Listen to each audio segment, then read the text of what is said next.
Welcome to the Stay Wealthy Podcast. I'm your host, Taylor Schulte, and today I'm addressing the May CPI Inflation Report. And in addition to providing a short summary, I'm also sharing what shadow inflation is and why you should probably ignore it, why inflation is so high, and what investors can do in response. For all the links and resources mentioned today, just head over to youstaywealthy.com/155. Okay, before we dive into the May CPI report, which I know everyone is really excited to talk about, I want to clarify and expand on something important from last week's episode on tips that I may have not made very clear. I'd shared that tips, and let's actually be a little more specific here and say intermediate term tips. I had shared that intermediate term tips were losing money because the current economic environment has been in line with market expectations. I also, and possibly too quickly, stated that tips are impacted by changes in interest rates and action taken by the Federal Reserve. To avoid any confusion here and expand on these comments a little bit, let's just keep it simple. And let's say that there are two ways that you can evaluate the performance of tips. One is to compare the performance of tips to nominal bonds, your plain vanilla U.S. Treasuries. While I had advocated for not trying to predict the future and shared that if you're going to add tips to your portfolio, you might consider Swenson's philosophy of maybe splitting your tips and your nominal bond allocations just right down the middle at 50-50. While I advocated for that type of approach, some investors, including myself, are still interested in understanding when it was better to own tips versus nominal bonds. So that's one lens in which we can evaluate performance. Are tips outperforming or underperforming compared to nominal U.S. Treasury bonds? In other words, has inflation been above or below future market expectations? Most students of the market would likely find that data interesting or in some cases even helpful to their investing decisions. The second way that you might evaluate the performance of tips are just on their own in isolation, just like you might evaluate the performance of the S&P 500. Are tips in positive or negative territory as an asset class over a specified period of time? I bring this up because as I quickly glossed over last week, tips are impacted by changes in interest rates, just like your conventional nominal bonds. That inverse relationship between interest rates and bond prices that we're all familiar with does exist with Treasury inflation protected securities. When interest rates rise, the value of a Treasury inflation protected security or a TIPS fund or ETF is likely to fall. Of course, as noted last week, if you hold the bond to maturity or you hold your TIPS fund or ETF for the stated duration or time horizon, if you hold it to maturity or the stated time horizon, you'll receive either the inflation adjusted principal amount or the original principal, whichever amount is greater. The relationship between interest rates and tips does get slightly more nuanced, but at a very high level, just like nominal U.S. Treasury bonds, the recent spike in interest rates has contributed to the short-term losses in tips and does add to the explanation for why tips are losing money. And I say short-term losses because, as I've dispelled in previous episodes, rising interest rates, even an extended period of rising interest rates, doesn't mean that you'll lose money in bonds. If you missed that episode or you want to refresh, I'll link to it in today's show notes, which can be found again by going to youstaywealthy.com/155. So to recap, tips, Treasury inflation protected securities, can help protect investors from rising inflation expectations, not from inflation itself. And just like nominal bonds, tips are not immune to interest rate risk, and they can experience short-term losses if real yields rise like we've seen over the past couple of years. Okay, hopefully that helps. Let's now move into today's topic, the May CPI report. By now, everyone is likely aware of the disappointing news that came out last Friday when the Bureau of Labor Statistics announced that prices accelerated further last month, sending the 12-month inflation number to 8.6%. This is surpassed the 40-year high that we saw earlier this year in March. While I had stated last week that I had not seen any intelligent forecast kind of predicting what the May CPI report would look like, I think it's safe to say that most people were expecting inflation to come down a little bit. The stock market certainly expected it because shortly after the announcement, U.S. stocks plummeted by about 3%. Before we talk about what all this means for retirement savers and the rest of 2022, Let's first dig into some of the highlights of the May CPI report. To start, the Consumer Price Index, or CPI, the index that measures the overall change in consumer prices each month, CPI increased 1% in May. In other words, prices or inflation jumped 1% last month. As a reminder, and for some context here, CPI increased 0.3% in April. So this is certainly a big jump month over month here. That being said, we did see CPI increase by 1.2% in March. So this type of increase month over month isn't necessarily something new that we're experiencing here. But what contributed to this 1% jump in prices last month? Well, if you read the report, pretty much everything across the board contributed to this spike. Broad energy prices jumped almost 4% last month, bringing the annual 12-month increase to almost 35%. Within the energy category, fuel oil jumped 17% last month and is now up 107% over the past year. These rising fuel prices plus consumer demand, not so surprisingly, has caused airfare to jump as well, with airline fares up close to 13% month over month and up almost 40% over the last 12 months. And as we're all too familiar with at the moment, gas prices continue to rise, with the gasoline index rising just over 4% last month, contributing to an almost 50% spike in gas prices over the last 12 months from May of 2021 to May of 2022. Lastly, food prices climbed as well, with the food at home index spiking about 1.5% last month. This was the fifth consecutive increase of 1% or more. Even worse, the index for dairy and related products rose just below 3%, and this was its largest monthly increase since July of 2007. It's hard to find anything positive in this report, but if you had to pick out something, it would be that core inflation, remember core inflation represents all items except for food and energy, which are certainly important, but core inflation is something that people pay attention to. Core inflation has slowed for the second consecutive month, falling to 6% year over year. It's also the lowest reading in 4 months, but as we all know, these readings and these reports are behind us. They're backwards looking, and where we go from here continues to be a coin toss. One thing that I'd like to address and get out of the way here before we move on is this increasingly popular conspiracy that the true rate of inflation is much higher than the government is reporting. This quote, true rate of inflation is commonly referred to as shadow inflation. And look here, I'm all for maintaining a dose of skepticism and questioning information and not blindly accepting everything at face value. But it doesn't take very much to figure out that this shadow inflation theory isn't very reliable. So in short here, the theory claims that in the 1980s, the Bureau of Labor Statistics made changes to how inflation was being measured. And these changes caused the true rate of inflation to be understated from that point going forward. Shadow inflation believers claim that if you use this old methodology from the 80s, the true rate of inflation has been upwards of 8% higher than the official reports have indicated over the last 40 years. So instead of 8.6% inflation, shadow inflation would suggest that we're actually facing 17% inflation. However, the founder of Shadow Stats and the measure for calculating the shadow inflation rate, his name is John Williams. John publicly admitted that he doesn't actually use the old methodology to arrive at this, quote, true rate of inflation or shadow inflation. He takes what most would argue is maybe a more concerning approach. He takes the official inflation number from the Bureau of Labor Statistics, and then he adds his own personal estimate for how much he thinks inflation has been understated.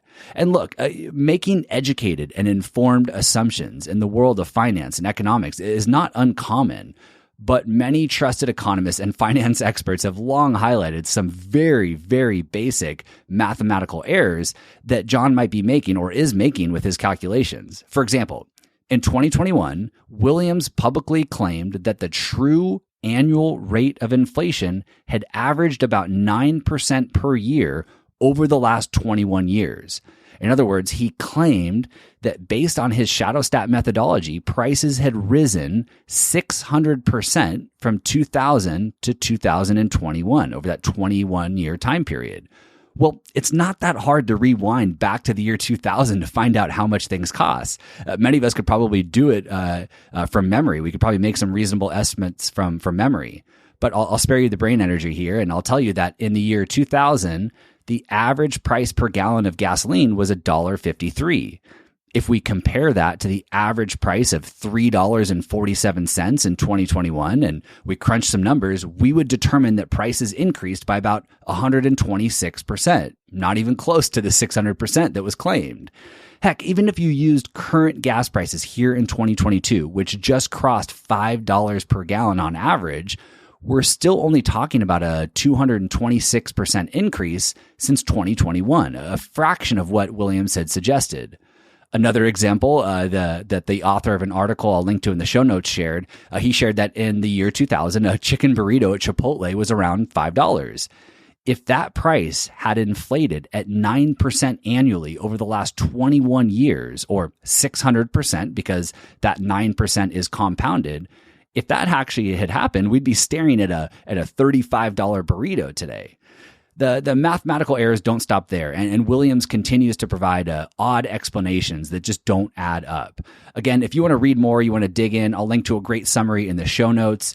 And again, sure, perhaps inflation is understated, but I'd urge you to be skeptical of this shadow inflation methodology in particular, just given the basic errors that have been found in the calculations, and just at the very least, dig into the math yourself before trusting any headlines that you see flying around the internet. Okay, back to reality. While inflation may not be the 17% number that shadow stat believers are suggesting at the moment, we're still faced with the highest reported inflation since 1981, and the question marks continue to pile on.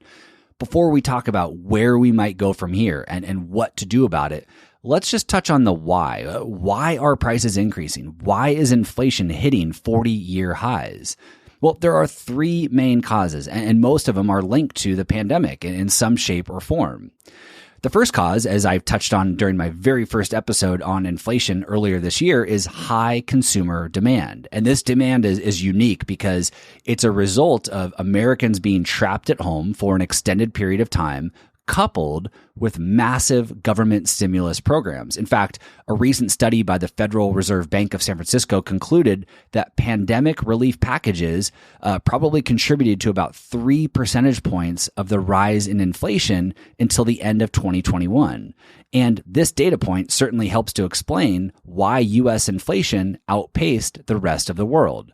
And to be very, very clear here, I am not turning this into a political podcast, and I'm not pointing any fingers.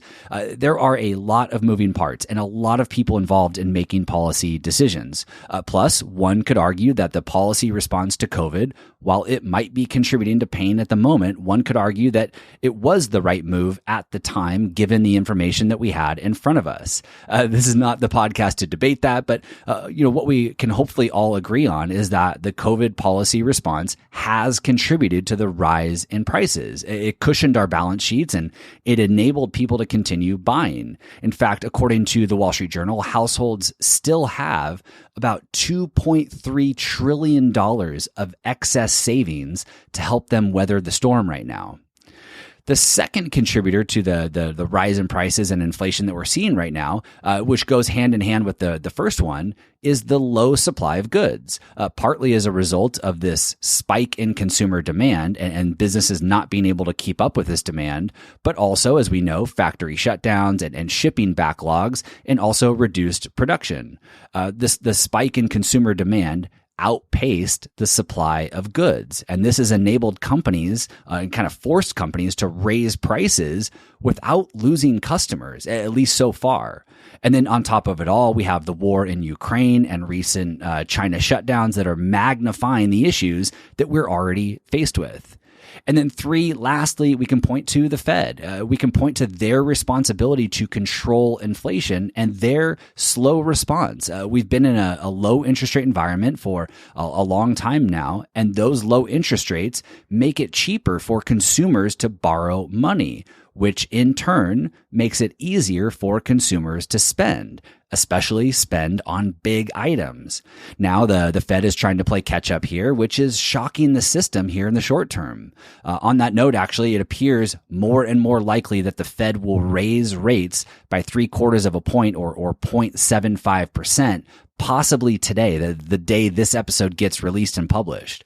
And the likelihood of that happening is a big reason why the markets are acting the way they are right now. The markets are anticipating this rate hike and future rate hikes this year, and stock and bond prices are responding accordingly. So those are the three primary contributors to the inflationary environment that we're experiencing today. And naturally, the next question becomes, well, what can be done? Well, what do we do about it? Well, the first obvious answer is the Fed, which we kind of just touched on. One of the Fed's responsibilities is to control inflation. And while they were maybe late to the party here, the upcoming interest rate hikes is their effort to get inflation back under control. As Jason Lusk, a professor and the head of agricultural economics at Purdue, as Jason Lusk stated, people have money and they're wanting to spend it. And despite higher prices, if you ask how people are responding to inflation, a lot of them are saying, I'm not really changing. I'm just paying more. I'm not cutting back. That suggests that they're not acting like it's a recessionary environment yet. So the upcoming rate hikes theoretically will make it more expensive to borrow money, which in turn curbs consumer spending and also discourages businesses from expanding. This reduction in consumer spending and reduction in business expansion will, of course, slow down the economy. And as we talked about here on the show, possibly even push us into a recession, which some have argued we might be in already. In addition to the Fed's response, we might also see continued price hikes by corporations in an attempt to keep pace with wage growth. While annual wage growth is running at its fastest pace in 20 years, inflation continues to outpace earnings for most workers, which cuts into their spending power. This, of course, and maybe you're one of them, often leads to employees asking for higher wages, asking for pay increases from their employers, which then starts to cause this inflationary cycle of wage price increases. In the end, there are only so many levers that can be pulled, and we're likely going to need to experience some continued pain as an economy as we work through this current challenge. As I shared last week, where we go from here, it feels like a coin toss. Things like the Ukraine war, China shutting down, and surging commodity prices could cause higher inflation or higher inflation to continue. On the other hand, rising interest rates, a cooling off in the housing market, which we haven't gotten into yet, fiscal tightening, commodities crashing, and a recession, all these things could push inflation lower. Given all of this uncertainty, what should investors and retirement savers do? How should they respond to this current environment? One idea is to get curious. My marriage therapist, who after seeing her for over 10 years now, she's become more of a life therapist to me. And she constantly reminds me that curiosity is the antidote to anxiety, that by consciously deciding to get curious, we can lessen our sense of anxiety. We can get curious by learning new things or asking thoughtful, sometimes uncomfortable questions. And her favorite, by studying history. And I believe that we can apply this same concept to our investments or the financial and economic landscape and this constant state of uncertainty that we're experiencing.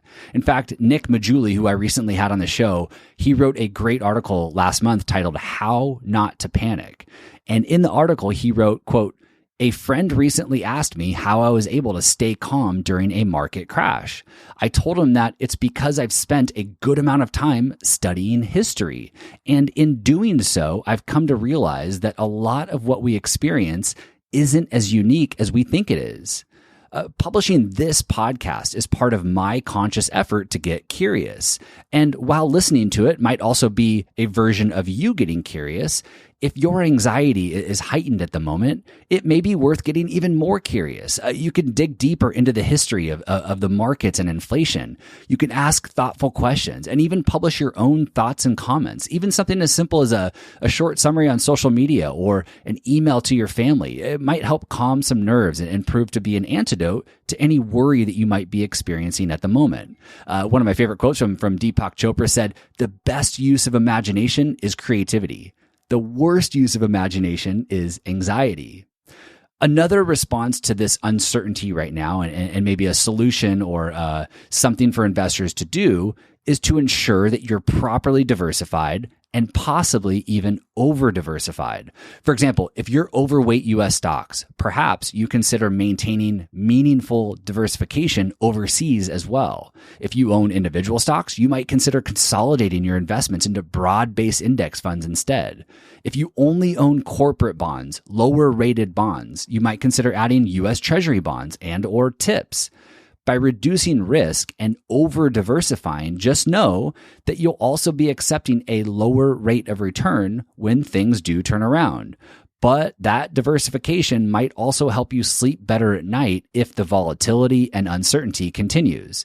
And one really quick important note here. I've had a few people contact me recently who want to improve their diversification and they want to make some meaningful changes to their investments right now, but they feel like their hands are kind of tied because the market has dropped so much.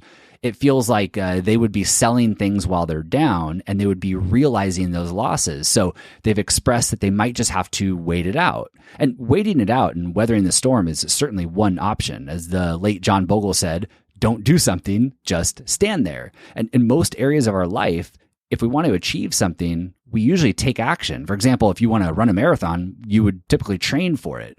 But with investing, the opposite is often true, as John Bogle stated, and sticking with your investments and your financial plan, assuming it was the right plan to begin with, is often the right choice. However, for those that don't feel like they have the right plan in place and they feel like their hands are now maybe tied because of the recent drops in the market, it's important to highlight that the U.S. stock market would have to drop another 30-ish% or so to reach the lows that we experienced in March of 2020. I'll say that one more time. The U.S. stock market would have to drop another 30-ish% or so to reach the lows that we experienced in March of 2020. Also, as I shared in a previous episode, if you invested in the S&P 500 on January 1st of 2020, you reinvested your dividends, and you woke up today to look at your portfolio, your approximate total return would be around a positive 20%, a 20% positive return over the course of 30 months. So yes, we've given back some of the recent gains, but you're still buying at a higher price today than 18 or 19 months ago. Sometimes, or maybe most of the time, it helps to zoom out and look at things through a slightly longer term lens.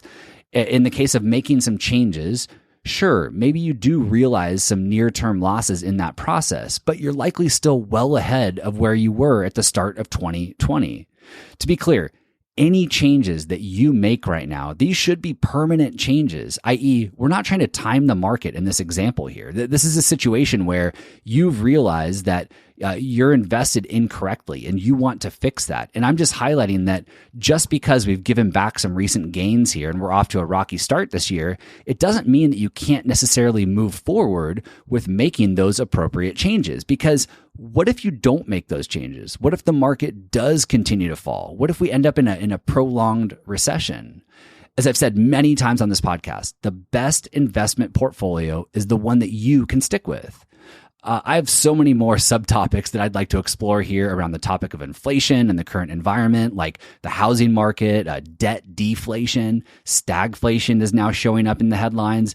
The labor markets are super fascinating to me, but maybe like you, I'm just feeling like I need to set all this to the side and take some more time to digest it all and watch some things play out over the next few weeks before digging in any further. So I'm going to stop here for today, but if you want to get curious with me, if you have any thoughts of your own or any unanswered questions, or you just want to say hi, send me an email at podcast@youstaywealthy.com. Once again, the show notes for today's episode can be found by going to youstaywealthy.com/155.